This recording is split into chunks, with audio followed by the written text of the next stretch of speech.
tried using LogMeIn this morning to get two files over for you. One was a contact management file, a piece of paper, already broken down, and the second one was a very, very small script that I use in this class. But LogMeIn wasn't working, so I'll forward it to Andrew this week and so you guys can have it. One of the things that I really enjoyed when I got my real estate license was that I quickly figured out that it was a license to steal, and I can be in an airplane, jump out of an airplane with a parachute, land anywhere in America, and I can be making money in 3 weeks. I really feel that. And along the way, I devised systems that helped me get there. In 2008, I took 136 listings by myself, no team. It was all systems. That's my corporate background. I was an operations vice president. Everything was a system. I broke down real estate into the phone call had 4 steps. The listing had 5 steps. I broke everything down in steps and I systemized it. And that's why I teach my market center now, because we're one of these centers that our average square foot is $67 per square foot. Our average sale is way under 100,000. Yet last month we closed 103 units and we're profit sharing $24,000 this month. So they're very, very transaction heavy. And you can't get transaction heavy unless you have systems.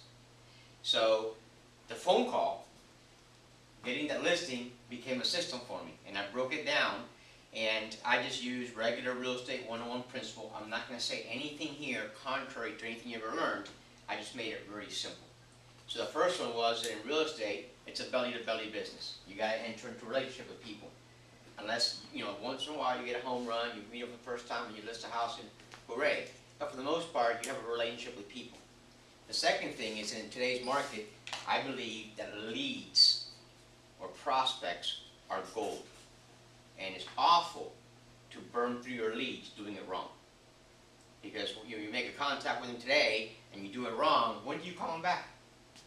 A week? 2 weeks? You figure in your mind you got to let the dust settle a little bit, before I call back and re-engage them. Oh man, it's the wrong thing. I can't call them back today. So leads become very, very important. So what I did was I started a class last year in my market center. And in that class we broke it down to the power of 1. Just 1. So every day we do one thing. And we're going to talk about it in a second. The second thing that we did was, based on the power of 1, where you get to by the end of the year, I figured out that, oh my God, in my market center is 20,000 per cap. And we do still have our 3%, our 6% franchise fee that we're capped at 3,000.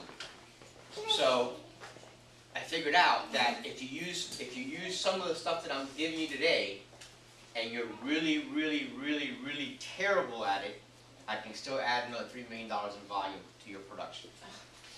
Okay? So if you're really, really, really terrible, in my market center you have to be pretty decent to get there, but my price point's way lower than yours. Yours is almost 3 times mine. You're like 180, 185, somewhere in there.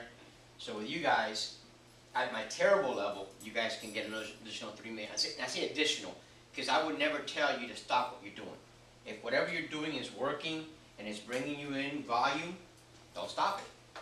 But you know what? Sometimes just adding a little bit, one more apple to the juggling, that's all it takes to get you to the next level.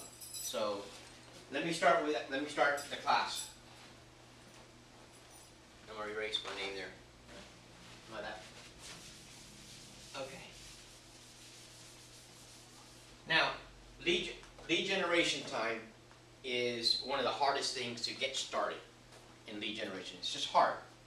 Okay? You're looking at your business and you realize you need to get listings. You realize you need to get buyers. You realize that you need to do something. But picking up that phone is the hardest thing. My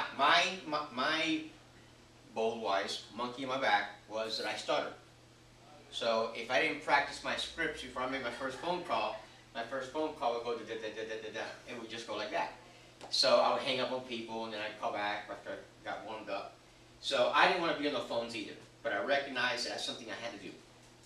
So I broke down my lead generation time. Let's say that I used 9 to 11, and I broke it down into my sphere. I broke it down into past customers, I broke it down into current customers, because current customers is a good source, because they're engaged with you, and if you're doing a good job, they like you, okay? And I did cold calls. And that was, to me, the hardest, but it became my buddy. It became the best thing that I ever overcome. But I do everything in small increments.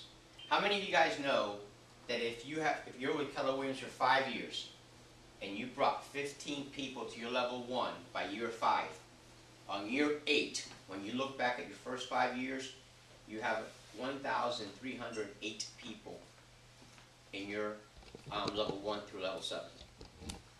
Did you know that? Okay, that's something you teach in profit sharing class. 1,308. What happens is that it's just an actuarial model. That means they hired some bean counters, they studied the last 15 years of Keller Williams, and they figured out with attrition and with everything going on an average, your 15 people in your first 5 years, when they look at it at year 8, and they look back to it, you've got an average of 1,308 people. Now, I don't like big numbers. So I said, well, that's a heck of a profit sharing that I'll have in 8 years. So I figured, you know, $10, $20 per person. I said, you know what? I like one. What would my life look like if I just had $1 per person every month? I think it would look pretty exciting. So mortgage payment, car payment, 2 car payments, vacations, whatever it is. So I applied the same principle to lead generation. I want to do 1. Now, what's the biggest obstacle that we have when we're making cold calls? What's the biggest obstacle? Rejection. I'm sorry? Rejection. I didn't hear the word. Rejection. Oh, rejection, right. Yeah, rejection, that's a good one. So it becomes, it became, my mindset became, the guy with the most no's gets the most yeses. Okay, the most no's gets the most yeses, so no, no, no, no. Every time I got a no, I got excited, because I know the next one, I had a better chance of getting a yes. I mean, it's that simple. So the second thing that I did was, where am I going to go and get these cold lead sources? Now, in my area, because of distressed properties, and we're doing a really good job listing them and getting them sold on the MLS, our FSBOs have dropped, okay? To the point where I used to drive home, and on my way home, I would see 10 or 12 signs. And I could just change a block and go a different block and a different way home and see another 10 or 12, and it was very, very prevalent. Now, there aren't that many, okay? But it still has become it still has become my best source of cold calling. You don't want to stop your sphere of influence. You don't want to stop what you're doing right now, but start adding that one line of business, okay? But what's the hardest thing about FSBOs? And I'm not talking about the FSBOs themselves. What's the hardest thing about FSBOs? It's the law. Because we have the do not call list, right? Okay. The do not call list has seriously impacted real estate. Now I think it's over 15 years around, because before realtors used to call. That was, you know, the thing they did. And the moment the do not call list came out, it gave us the excuse not to call. Because now we got to worry about a do not call list. We got to put the number in. And the free sites is 1 number at a time. And the pay sites maybe 10 numbers at a time, or whatever it is. But you have to do something extra. You got to do something that we rarely do, which is prepare for our lead generation. So I'm going to remove that excuse from you today. I'm going to tell you today that not checking the number against the do not call list is not going to hurt you. I'm not going to lie to the seller. Okay, I'm not going to lie to the seller say I have a buyer. But I'm going to give you a script that works. The second part of the script, why it works, is because now you're going to enter into a relationship with this potential seller. And number 3, the reason why it's going to work is because at one point in one of your first 2 meetings with that seller, they're going to accept a real estate service from you. Once a person accepts a real estate service from you, they're no longer bound by the do not call list. As a matter of fact, in the do not call list, the only exception to the do not call list if the seller is selling something, a garage sale, an ad in the paper for a car, a boat, or an ad in the paper for a house. The problem is that we see these and we lead in to try to sell their house, and that's where you violate the law. Okay? So we're going to start with that. Okay. Now, in the paper today, when I was coming in, well, actually on my iPad, not the actual paper, I went ahead and checked the classifieds, and I saw no less than 18 FSBOs. Now, that's just one day, today. So that means historically, we don't know how many they come on the paper every day. But today was 18, okay? So I'm going to start with 18. Okay, so we have, I'm going to give, how many of you guys work more than 5 days a week? Right? I mean, we do, right? And, okay, so I'm actually going to give you weekends in this system, okay?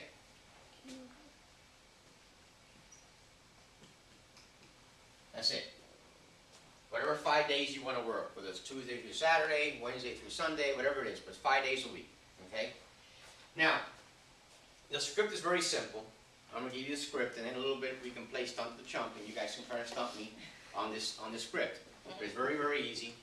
I call the seller, and I go, hi, my name is Julio Sanchez of Keller Williams Realty. How you doing today? Good. Good, good. Listen, I am a real estate professional, and I love to preview properties that are in the market in my area. I love to preview them because I like to be familiar with the market, and I preview your property. That's it. He's got a house for sale, and you want to preview it. Did I mention that I want to list it? No. Did I mention I have a buyer for him? No. Did I mention my commissions? Did I ask him, did he want to pick up? Nothing. Hi. Very simple. You have a house for sale, and I want to preview it. Okay? That's the easy part. Now I can look in your minds, and I can see 8 different objections that they're going to give me. Okay? Give me an objection they'll give me at that point. Honestly. Why? Why? That's a good one.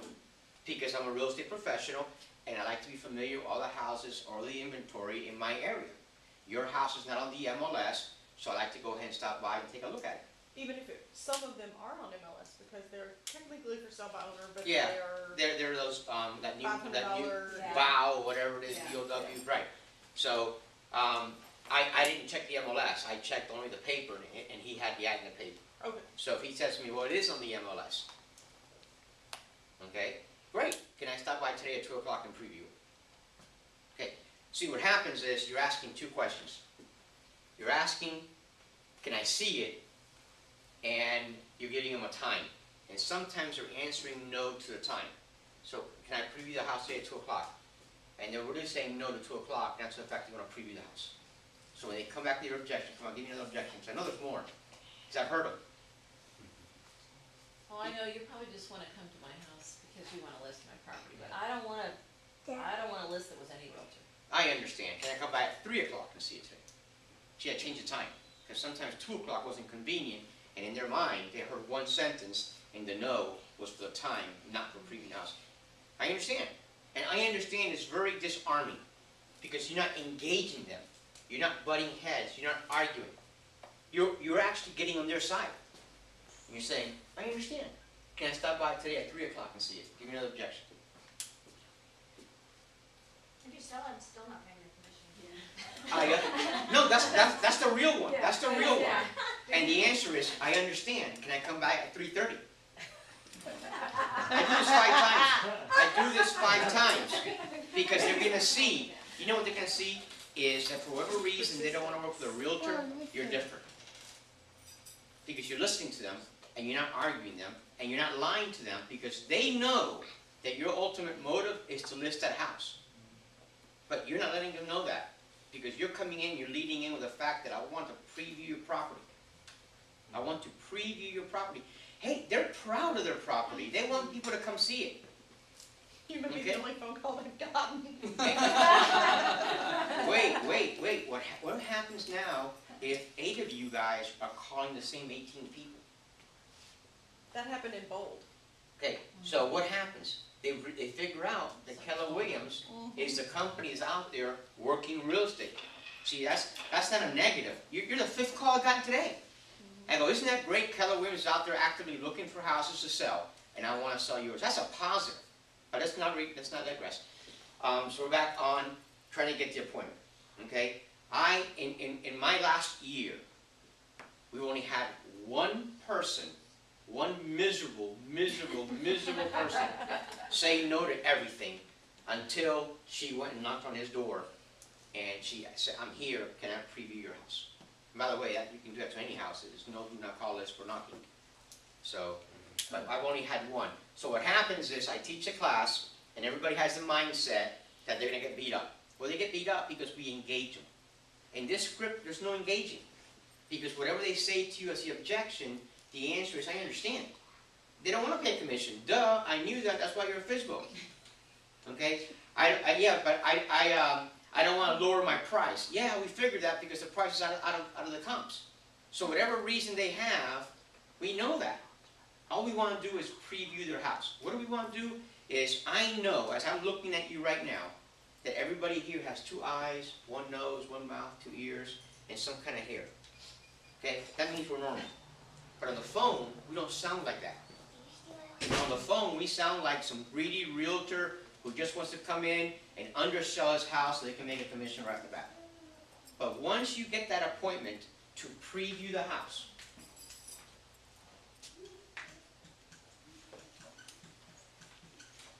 I know you're going to come in there looking like a professional with all your charm, and you're going to win this person over. And I'm going to show you how you're going to win this person over in the next 2 or 3 steps. Okay? So, what do you think about the script? And I'm going to do it again. Okay? And I don't know the name, so I'm talking to Micah. Hi, my name is Julio Sanchez. I'm a realtor at Keller Williams Realty, and I see that you have a house for sale in my area. I take ownership in my area. Okay, yeah, yes, I do. Yeah. Is it okay if I stop by today at 2 o'clock and preview your property? Well, actually, you know, I'm doing pretty good. I'm getting some pretty good traffic with myself. I don't need any realtors coming by to try to list my property. I understand. As a real estate professional, I'm familiar with all the properties for sale in my area. And your house is now on the MLS. Can I stop by at 3 o'clock and preview your property? Well, you know, I don't want to pay a commission. So, I understand. Can I stop by at 3:30? you know, yeah, I'm You see, busy. he got frustrated. He got frustrated. That was a real reaction. Because he's throwing things at me, and I'm going, I understand. Can I come by? Listen, he's got a product to sell. He needs to sell it.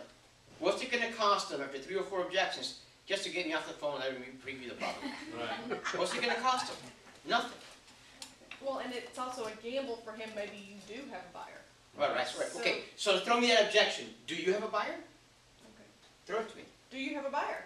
No, I don't. As a matter of fact, if I did have a buyer, I would never show him your house unless I previewed it because I couldn't represent the condition of that property. How about that one? That's awesome. That's good. How about that one? Throw it back again. Do you have a buyer? Do you have a buyer? Yes, I do, but as a matter of fact, I can't show him your house until I've previewed it because I can't represent the condition of that property. See, if you were on the MLS, the seller's disclosure will probably be on the MLS and we can see a preview of the property. How about that one? Is that cool? Does that just hammer it in? Did that just not make you different than all the other cold callers? That little line, do you have a buyer? And you say no. But if I did, I would never show your house because I haven't previewed it and I can't represent the condition. Okay, that's the stage you set. You're a real estate professional and all you want to do is preview to check out the inventory. Have we violated the do not call list? Have we solicited? The moment that he says, I don't want to list, and you engage him on the pros and cons of listing, you Now start you're to solicit. Now you're That's right. $10,000. Right. That's serious. Okay? So we go with that part of it. Pretty good? Okay? Okay. So then the next part that happens is, what I teach is this. Let's put 18 leads.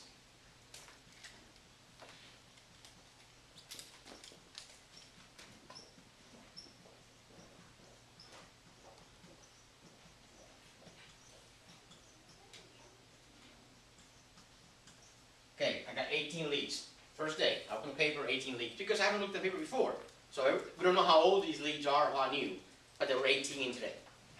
How many of you are actually using a database? Either eEdge or your old top producer or something. You're using a database. So you enter the 18 people into your database. Okay? Now these are all warm leads or cold leads, whatever you want to call them, because you haven't really done anything with them. Okay. Now, power of one. Very simple. You got a very simple You've got a very, very, very simple script. Okay, you're gonna try it out now. No answer.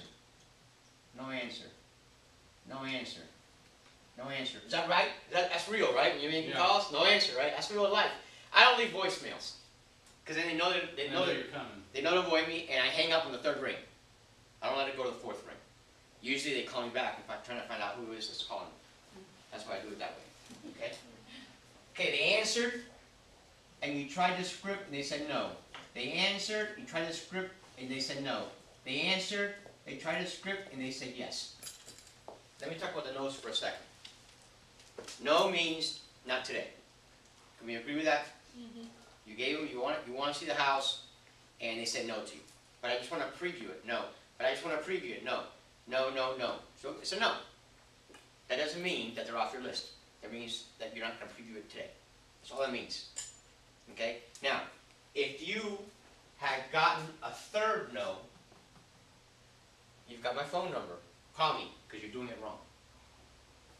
Okay? We don't get 3 no's. If you get 3 no's, you need to call me, email me, do something, because there's something wrong with your script. You're not getting the phone within 3 or 4 minutes, we got you fixed. Okay? And if I don't have you fixed, we'll conference in your next call so I can listen in and see how you're delivering it.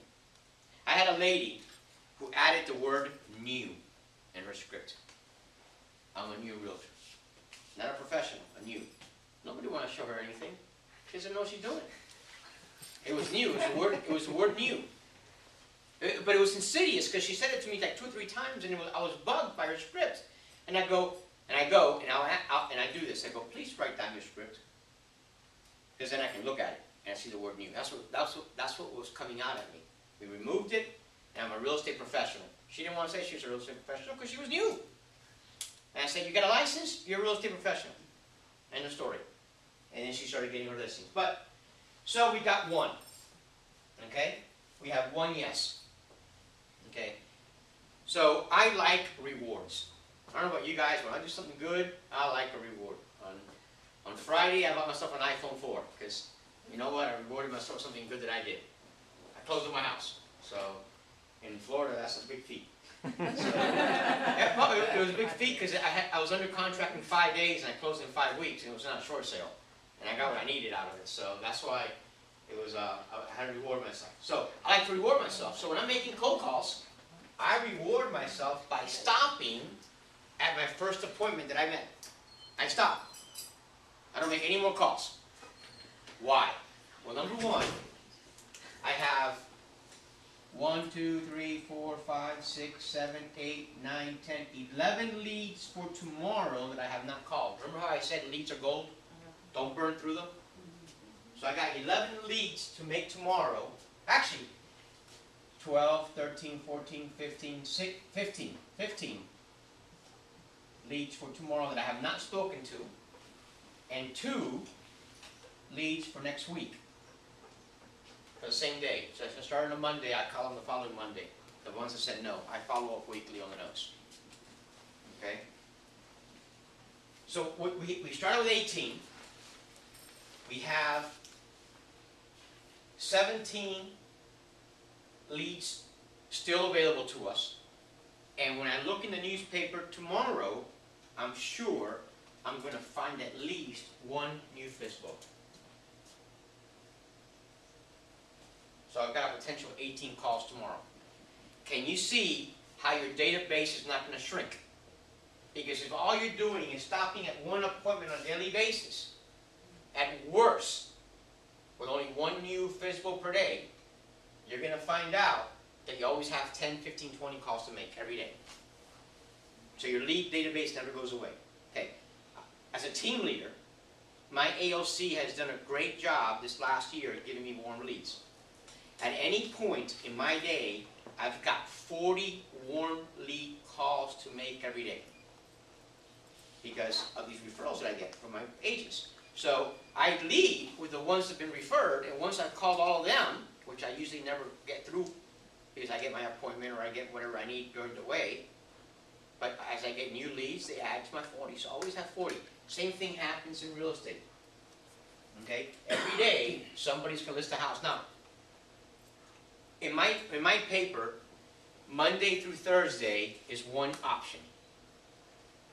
Friday and Saturday is a second option, and Saturday and Sunday and Monday is a third option. So as I look in the paper, people buy ads for those different price points. So if I looked at it on Sunday, then I know that they may be there on Monday also.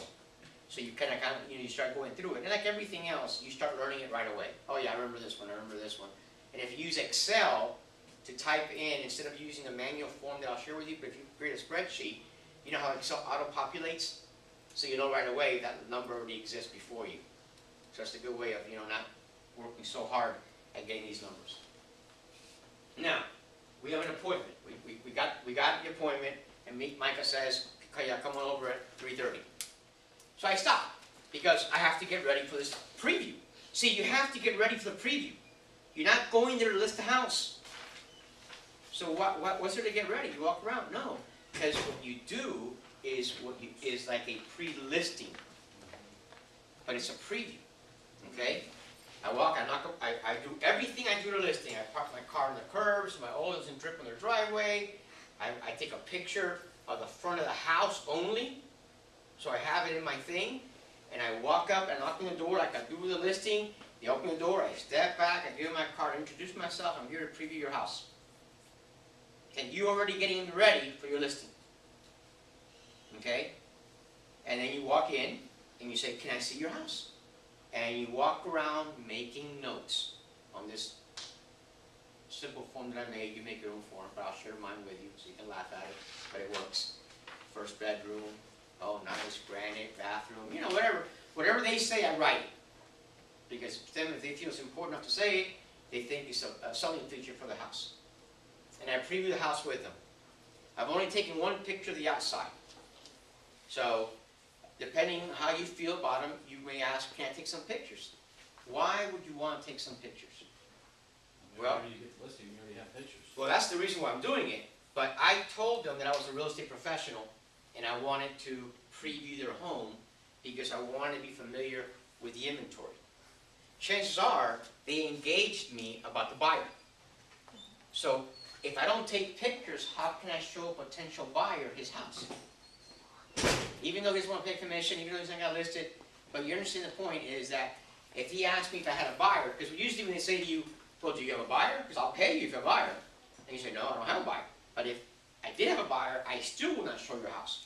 Well, now what you're doing is they're seeing that you're creating like your own MLS sheet on their property. You're making notes about the property, and you've got pictures to show or represent to your buyer the conditions of the property. Two big things that they see you doing as you preview the house, they go, "Man, this realtor is different." Okay? So you get done with the preview, and this is the question that I love to ask. And after I get the listing, I always ask, "Hey, by the way, I know that you're a you're not you're a FSBO, but can I ask you why did you ultimately end up listing with me? I like to know, just make sure I'm doing things right, or I can change what I'm doing." And they always said this thing to me. So at the end of the preview, I ask them, "What is it about the house that you hate the most?" And the reason I'm asking that question is because other buyers may see it, and I want to be able to overcome that objection right away. When you leave, he turns to Marge and says, "Marge, that's a smart guy. That's a smart gal." Because he didn't ask me what I like about the house. I like everything about my house. It's my house. But he asked me, what is it about it that I would change if I could? That is a real estate professional's question. You're not afraid to dig. Dig, dig, dig. You're not afraid to, and you throw it out there. So I get it. It's usually the closet, the angle of the bedroom, a door, whatever it is. You just write it down.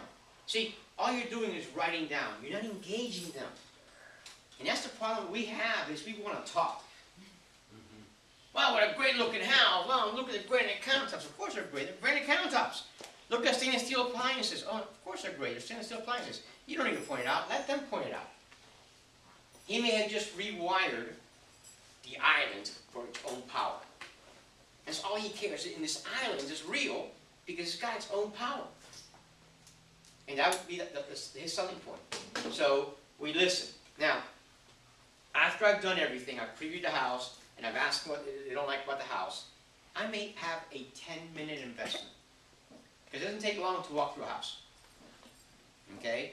And you just nod your head and you're writing down. You're not engaging them. You're not patronizing them by saying how beautiful and wonderful their house is.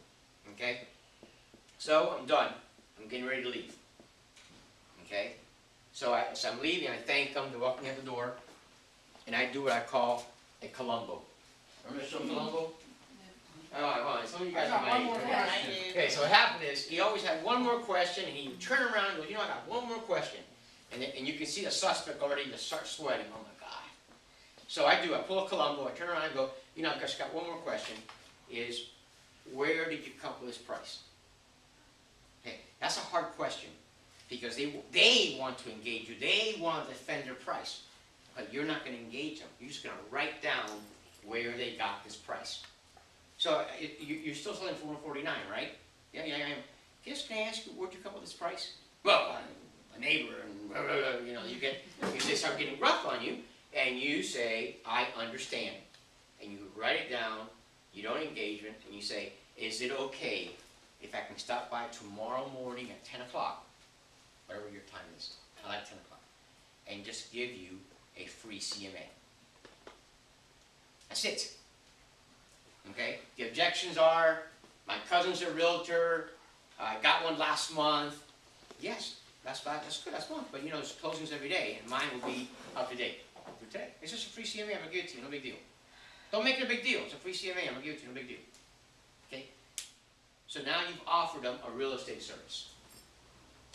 That, my friends, is how you overcome the do not call list. Once they accept the cop from you, you deliver it, you can call them every day, because now you've got a relationship with them. You gave them something of real estate, of value, something that you're doing with them now. Put them in your 8x8, do whatever you want. Okay, you've got somebody. Okay? So, every day, what we're going to do is we're just going to get an appointment. I'm just going to do a month here, okay? That's 20 appointments in 1 month. Because all you're doing is making enough phone calls to get one appointment. That's all you're doing. Now, for you alpha types in here, you deep personalities, 1. Relax, 1. Are you getting right now 20 appointments a month? Chances are you're not. No, I think if you get 2 or 3 a week, you're pretty happy. Okay, now you're getting 20 a month, because all you're doing is just making enough phone calls to be painless. Okay? The reality is you probably call 4 or 5 before somebody picks up the phone. And you already know your script rocks. So probably the first person that picks up the phone, you get your appointment and you stop for the day. That's your reward. You stop. Okay? Now, we're doing an appointment every day. So now we come back the next day to deliver a comparable. Now, for you new people, your real estate day just got busy, didn't it? You're making calls, you're premium properties, and you're getting ready for comps. That's a pretty full real estate day. Okay? So what it's going to teach you is organizational skills and time blocking or what have you, because I got to make my calls, I got to see these houses, and then I got to prepare a CMA to deliver. Okay? Those of you that have been in the business for a while, it's going to add organization back to you. Because right now, we're just free doing it. We're just going with it. Oh, I got an appointment, got to do this. Oh, I got this, I got to do that. Now you've got a structure. I got an appointment, and the next day I got to deliver a CMA. Okay? So now you go back and you deliver the CMA. For most of us, that's the hardest thing in the world, because they are at $300,000 and the house is not worth a penny over $224. That's the hardest thing. Okay? So you deliver a CMA and they look at it. However you do it, you explain it, how you come up with the numbers, whatever it is. And they're going to say, well, I don't want to sell at that price. I understand. I just want to let you know what's going on. Give me another objection they're going to throw at you. That's all foreclosures. I understand. I'm just letting you know what's going on in your market today. Do you see how disarming it is? Whatever they say to you, it's I understand. Because you're not there to argue price. You're just there to deliver a CMA. That's all you're doing. That is all that you're doing, is delivering a CMA. So after a few I understands, and you're not fighting them back on the price, you go back to the I like your status. Well, look, Linda here, she's pretty nice. She brought the CMA over for us. Didn't really like it, but you know what? She didn't push me back on price. See, you met them twice now. The first time you previewed the property, and you did just that, and you took notes like it was your listing. And the next time you come back, and you didn't challenge them on their price. You just gave them information.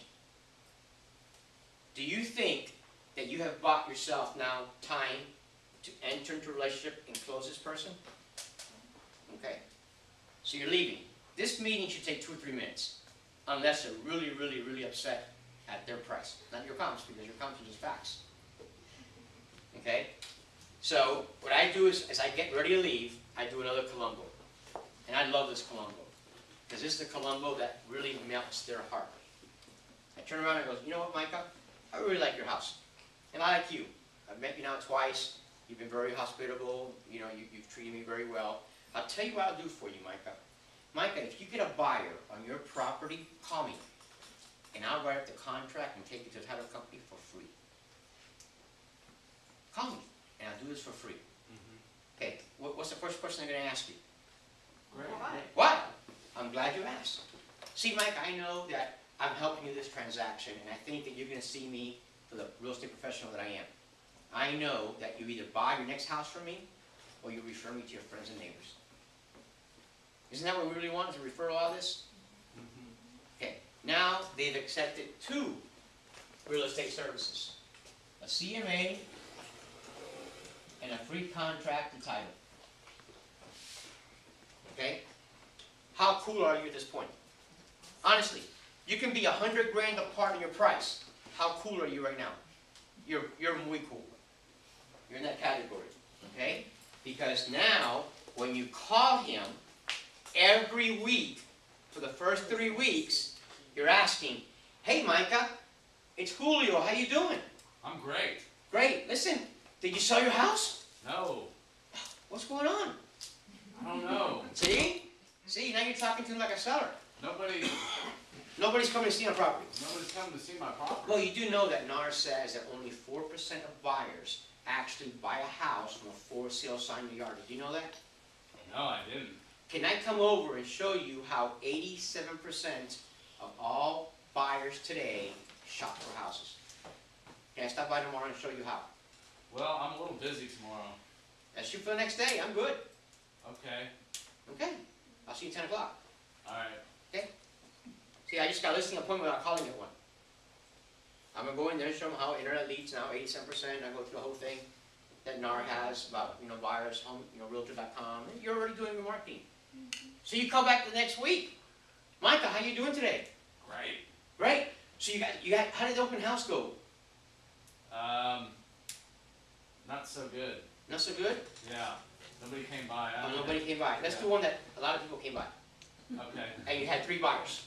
Let's do that one. Let's do that. Hey, I want to play Stuff the Chump. Okay. So Micah, how did the open house go? It went great. I had like probably 10 or 12 people come by. Nice. 3 people seemed pretty interested on it, so I might be Nice. hitting you up for that free contract. Anytime. Hey, since you mentioned that, did any of them give you a pre-qualification letter? No. He doesn't know to ask for that. See what I'm saying? See, you're already giving your value. So did anybody come with a pre-qualification letter they show you? Well, I didn't know. Did you ask them if they were working with a realtor? Because a lot of times they come asking if they're working with a realtor. I have no idea. Don't worry about it. Listen, when the first one gives you a pre-qual letter, give me a call and I'll help you with the contract. So 3 days later, I'm calling, you get the pre-qual letter. And that's when you come in and say things like, the real estate professional involved, we can get rid of these people who are just kicking the tires by asking the hard question during the buyer consult. You can do all that other stuff. But you seeing how in 2 or 3 calls, now we may be here, my second or third follow-up with this person, how I'm already getting them ready for listing. Are we okay with that? I'm not saying anything far-fetched, right? Mm-hmm. I mean, as a matter of fact, what I'm saying is pretty simple, and you already know it, you just haven't tied it in that way yet. Right. Okay, I mean, 'cause I'm not going to insult your intelligence here thinking that telling you that I came up with something new. I didn't. I'm just tying it in a different way. So now, every day, you're making an appointment and you're delivering a comp.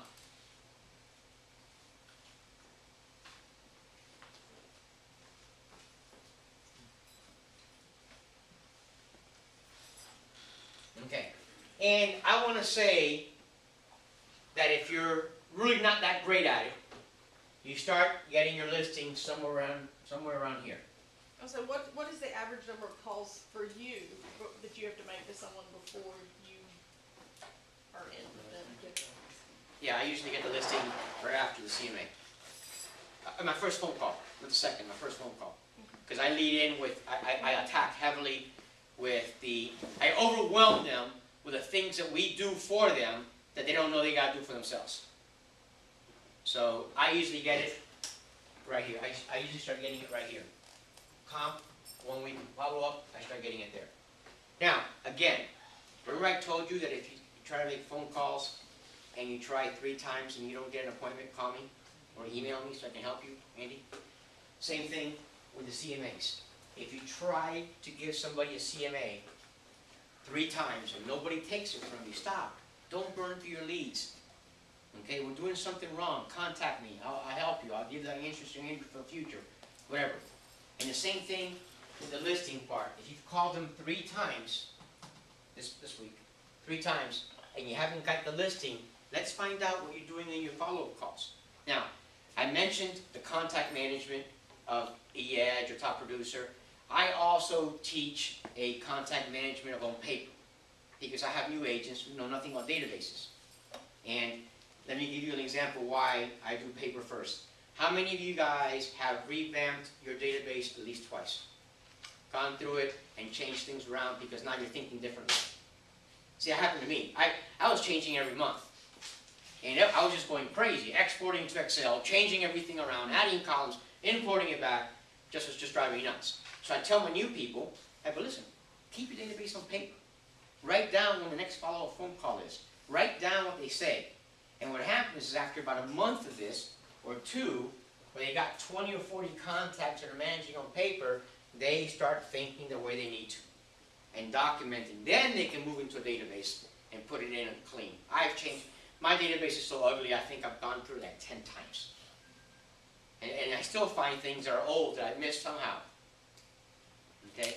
So, because we evolve as thinkers. It's just natural. That's why I tell them, use paper first. And that way you can change the way you think on paper before you put it in electronic. So now, let's go into the next month. We're the next month, and we've already done a full month of appointments and CMAs, and now we're at a point that we're engaging people to list. Remember I told you that if you're not getting, if you deliver 3 CMAs and you don't get a listing, engage me. Okay, here's what's going to happen for you. 1, 2, 3, listing. 1, 2, 3, listing. 1, 2, 3, listing. 1, 2, 3, listing. 1, 2, 3, listing. 1, 2, 3, listing.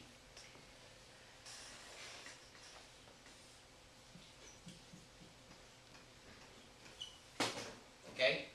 I took 136 myself. And when Keller Williams hired me in September the following year, I was already up to 120. When I became team leader, I brought 80 listings over with me my first year as a team leader. Okay? So, just by doing 1, don't go all alpha on me and try to do 2 or 3 a day. Because you can see how much work already is. So now, let's say that you're not that good or that committed.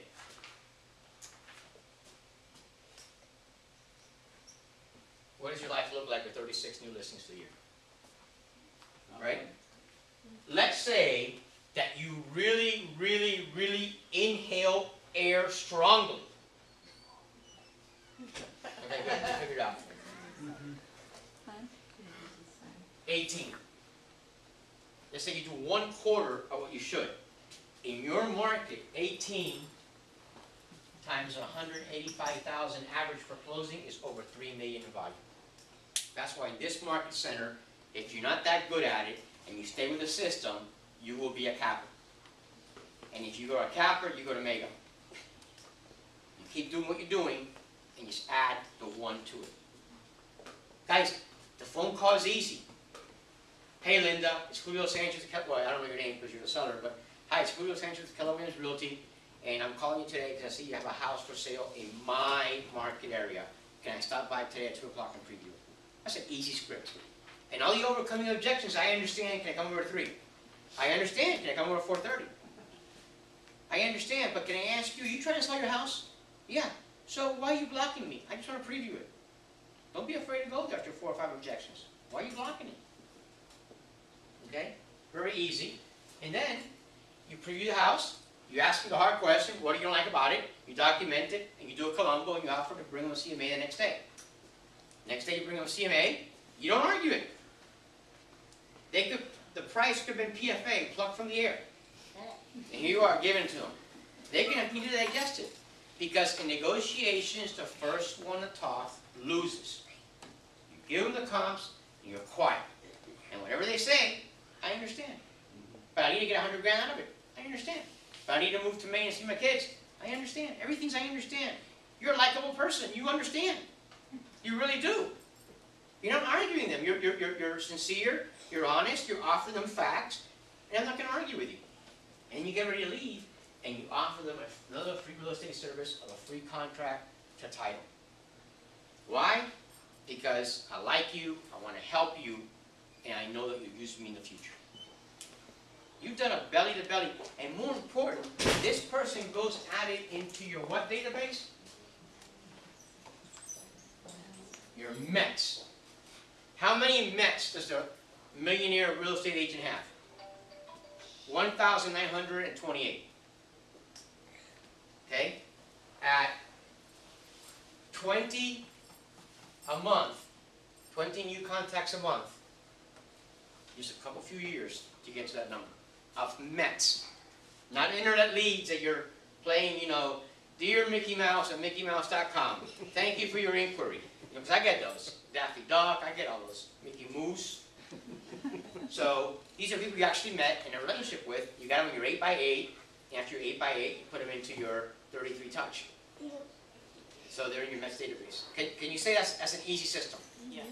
Yeah, and you can see that even if you're not hitting your numbers of 1 in 3 listings by the second month, you can still cap. You can still make an additional $3 million in volume in this market area by doing this. I got to be honest with you. In my area, when I took over in October of 2009, we had a $160,000 loss carry forward. They had been there in place for 3 years, had not seen a single profit-sharing check. Could not get past 60 agents. Last year, we ended the year at 152 agents. We netted 59, and we were profit-sharing by December. $1,100 in December, $1,300 in January, $1,500 in February, $7,000 in March, and $24,000 in April. And it's because of the production, because I see them. I have a market center as big as yours, and I walk around, and there's maybe 5 people in the market center, because I know they're engaged. Because they're too busy doing what? Just making one appointment. And delivering a CMA. And you gotta love our Keller Williams internet tools. Everything is done on the internet, so you upload everything. There's nothing to come in the office about. So it keeps you busy and engaged. I challenge you. I gave you my email address, my phone number. I challenge you to use me. I do this once a quarter to the whole region, non-Keller Williams. I open up an evening class to do this class. And I give them the same challenge, and I give them the same support. And I usually have 3 or 4 who are in the program, getting to $3 million in 12 months.